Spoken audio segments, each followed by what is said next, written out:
नेवादा के सुनसान रेगिस्तान में एक रहस्यमयी जगह दशकों से लोगों की कल्पनाओं को मोहित करती रही है। एरिया 51 एक ऐसा नाम जो धीमी आवाज में लिया जाता है, अजीब रोशनियों, एलियन मुठभेड़ों और सरकारी राज की याद दिलाता है।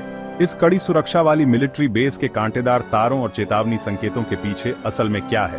क्या यह एलियन रिसर्च का केंद्र है या बस एडवांस्ड टेक्नोलॉजी का टेस्टिंग ग्राउंड? एरिया 51 का आकर्षण अनजान चीजों से जुड़े होने के कारण है। सालों तक अमेरिकी सरकार ने इसके अस्तित्व से ही इनकार किया, जिससे अटकलें और उत्सुकता बढ़ती गई।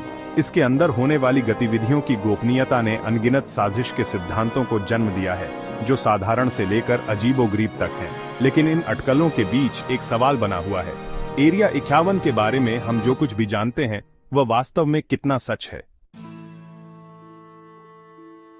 एरिया 51 की कहानी शीत युद्ध के बीच शुरू होती है, जो अमेरिका और सोवियत संघ के बीच बढ़ते तनाव का समय था। 1950 के दशक की शुरुआत में अमेरिकी सरकार अपने बढ़ते जासूसी विमान कार्यक्रम को विकसित और परीक्षण करने के लिए एक दूरस्थ और गुप्त स्थान की तलाश में थी।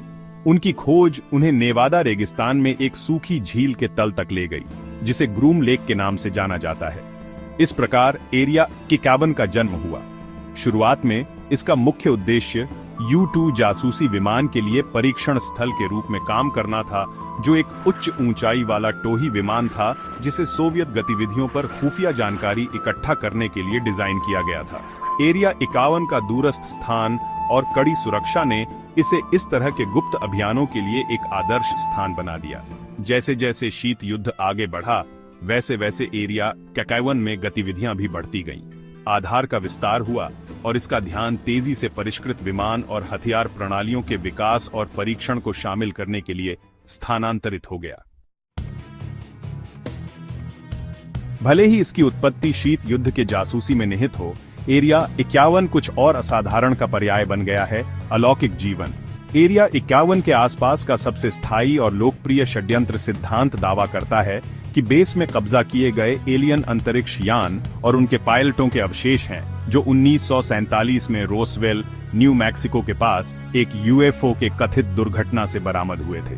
यह सिद्धांत, जिसे अक्सर रोसवेल हादसा कहा जाता है, ने अनगिनत किताबों, वृत्तचित्रों और काल्पनिक खातों को बढ़ावा दिया है। समर्थक अपने दावों का समर्थन करने के लिए कथित प्रत्यक्षदर्शी साक्ष्यों, लीक हुए सरकारी दस्तावेजों और एरिया 51 के आसपास सरकार की अपनी गोपनीयता की ओर इशारा करते हैं। दूसरों का मानना है कि एरिया 51 अलौकिक प्राणियों के साथ संचार के लिए एक केंद्र के रूप में कार्य करता है, या यहां तक कि रिवर्स इंजीनियर एलियन अंतरिक्ष यान पर आधारित उन्नत तकनीकों के विकास के लिए एक साइट के रूप में भी कार्य करता है। चौथा भाग, आधिकारिक पर्दे, एक वर्गीकृत दुनिया में झलकियां। दशकों तक अमेरिकी सरकार ने एरिया 51 के अस्तित्व को स्वीकार करने से इनकार कर दिया। गोपनीयता का एक घूंघट बनाए रखा, जिसने केवल आगे की अटकलों को बढ़ावा दिया। हालांकि 23 में CIA ने उन दस्तावेजों को अवर्गीकृत किया जो आधिकारिक तौर पर आधार के अस्तित्व को स्वीकार करते थे। प्रायोगिक विमान और टोही कार्यक्रमों के लिए परीक्षण स्थल के रूप में इसके उपयोग की पुष्टि करते थे।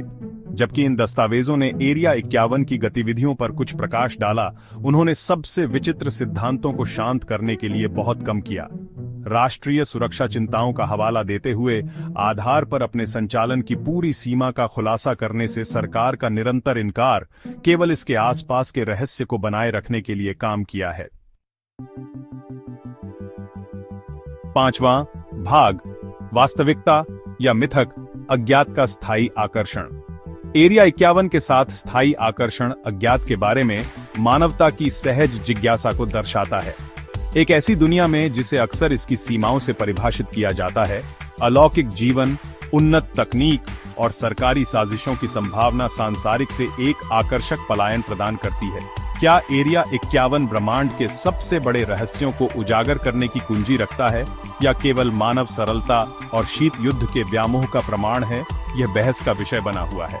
शायद सच्चाई हमारी वर्तमान समझ की सीमाओं से परे कहीं है, या शायद एरिया 51 का असली रहस्य हम जो नहीं जानते उसमें नहीं है, बल्कि सामान्य के दायरे से परे किसी चीज में विश्वास करने की हमारी स्थायी इच्छा में है। ऐसा लगता है कि अज्ञात का आकर्षण एक शक्तिशाली शक्ति है जो अनिश्चितता के बावजूद हमें आकर्षित और प्रेरित करती रहती है।